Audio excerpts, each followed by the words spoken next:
Welcome muli sa ating Magdalo channel.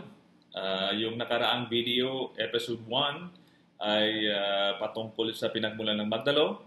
So ngayong video, episode 2, ay patungkol naman sa pagbuo ng voluntaryong Pilipino sa kilusan ng pagbabago na kung tawagin natin ay Samahang Magdalo. So, mahirap ang buhay sa loob ng kulungan. So, na-discuss ko yan nung nakaraan na video. Importante na malaman kung ano ang pinaglalaban. No? Malaman ng taong bayan kung sang-ayon ba ang taong bayan sa aming ginawa. No? Dahil sila din naman ang gusto naming pagsisilbihan. Ang sabi ko, kung di rin naman sang-ayon ng taong bayan sa atin, mabuti pang magpahinga na tayo dahil di madali ang buhay sa loob ng kulungan. At ang aming pamilya ay sila yung nagsasuffer. Paano namin malaman kung may suporta kami sa taong bayan? Ito ay sa pamagitan ng pagsali sa elections. Ngunit di naging madali ang aming desisyon whether to join politics or not. Bakit nga naman sasali sa isang sistema ang kinamumuhian namin? Ang nasa isip ng karamihan, ang politika ay marumi, karamihan sa politiko ay corrupt, although may tunong katotohanan yan. Ano ang assurance na hindi rin kami maging ganon? Sa totoo lang, mahirap mangako. No? Only time can tell. Ang importante, bago ka pumasok, kilala mo ang iyong sarili. And yan, alam namin ang aming sarili, alam namin exactly ano ang rason bakit kami papasok sa politika. At yan ay maging instrumento ng pagbabago sa ating gobyerno. Parang hinahantulad ko yan sa paglilinis ng ating bahay. Kung sarado ang mga pintuan nito, paano mo malilinis kung di ka nga makapasok at nasa labas ka lang? You need to get inside to clean it. No? Kaya noong 2007 elections, ay tumakbo si Sonny Trillanes bilang mukha ng Magdalo. He ran not for himself, but for the cause of the Magdalo. Ito ay kahit hindi kaming makapagkampanya ng personal dahil nga nasa loob kami ng piitan, kahit na wala rin kaming experience sa politika, at higit sa lahat, wala kaming pera, yun ang pinaka-importante. Kahit pang paggawa ng mga camping materials, wala ko kami niyan. No? Naalala ko noon, nangutang pa si Sunny, nangutang kami sa Bombay para sa aming election paraphernalias. Noong may nag-contribute na, later on, para sa kampanya, nag-usap kami, tanong si Sunny, kung magpapagawa pa ba ng material, so bayaran na lang yung pinagkautangan. So we decided na bayaran na muna lahat ng mga utang at bahala na si Batman sa elections. No? Pero dahil sa suporta ng taong bayan, dahil sa suporta ninyo, I know most of you supported the cause of the Magdalo at suportahan si Sonny Trillanes. Nanalo si Sonny Trillanes.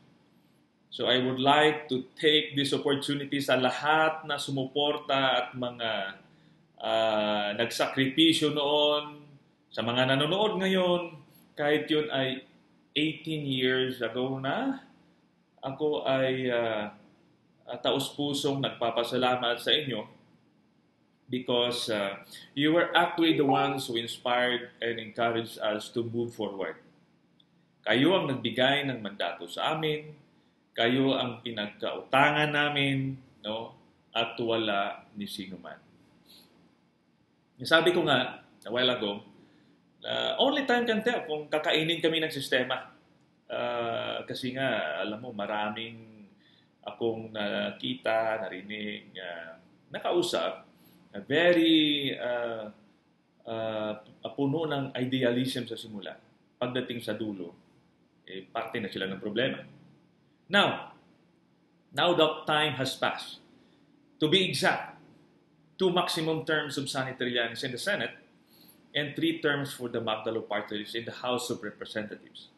Ano nga ba ang ginawa ng Magdalo sa Kongreso at Senado pagkatapos mabigyan ng mandato? Bago yan, Nais ko lamang sabihin na mayroong dalawang importanteng trabaho ang isang senador o congressman. Una, of course, ang pagbabalangkas at pagpasa ng batas.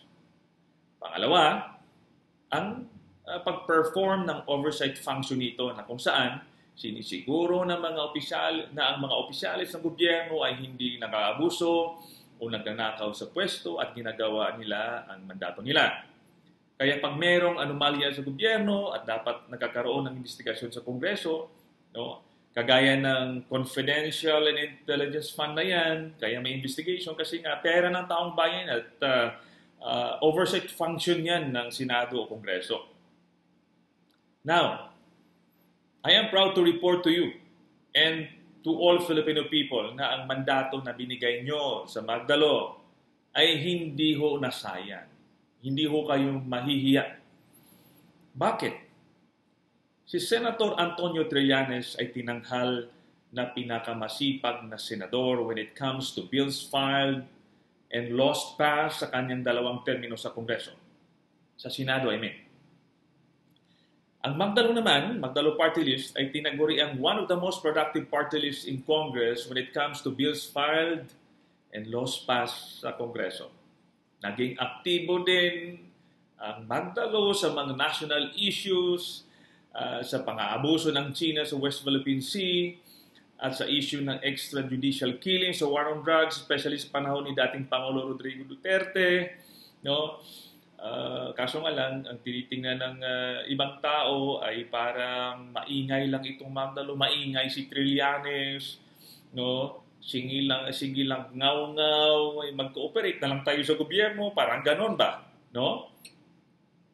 Ang isang mahalaga sa track record din ng Magdalo ay hindi kailanman nasangkot sa anumang korupsyon o anomalya sa gobyerno ang Magdalo. Kaya walang mahukay na kaso sa Duterte noon para maging basihan sa pag-file sa kaso sa kay Trillanes at sa amin para mapakulong at mapatahimik kami. Kagaya ni Senator Laila de Lima na nakulong.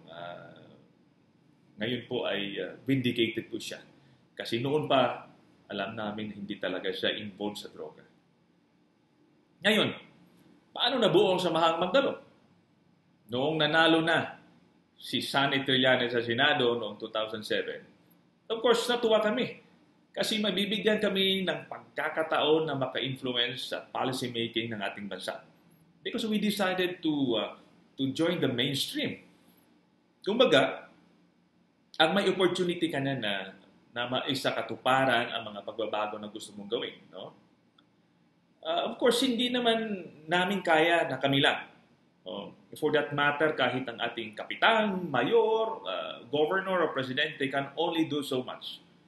Ang tunay na pagbabago ay nagsisimula sa individual na Pilipino. Nagsisigaw tayo na malinis na gobyerno. Tapos di ka naman makita natin, hindi ka nga makalinis ng bakuran mo. Nagagalit tayo sa mga kawatan o walang ginagawa na politiko sa pwesto. Hindi tayo din naman ang bumuto sa mga yan. Tayo din naman tumangkap ng pera na pambili ng boto. Yan ang katotohanan. Kung kaya ang Magdalo, noong 2009, binuksan namin ang hanay namin at inimbita ang mga voluntaryong Pilipino na makibahagi sa kilusang pagbabago na ito at yakapin ang core values at code of conduct ng Magdalo. Bumuo ng grupo o chapter upang makialam, magkaroon ng malasakit at makibahagi sa mga nangyayari sa ating lipunan. In the process, we hope that change will slowly happen in us, and once it happens, we can influence our family, our community, and eventually, our society. Actually, partnership natin ito dahil taya natin lahat ito para sa ating bayan. Sabi ko nga kanina, nagtataya ho tayo. And I want you to embrace the reality that you're part of this movement for change. Kasi nga sabi namin, kami instrumento lamang. Sama-sama tayong kikilos. Yayakap sa pagnanais ng pagbabago tungo sa ating kinabukasan. So, we organize Samahang Magdalo Inside Detention. So yun, sa loob ng kulungan, alam naman natin bawal ang cellphone doon, no? I had around 500 leaders from different parts of the country na iniendorso sa akin, no? So tinatawagan ko sila, binibigyan ng instructions, nakakausap ko anytime of the day, kahit gabi, at alam ko rin kung lasing sila o hindi.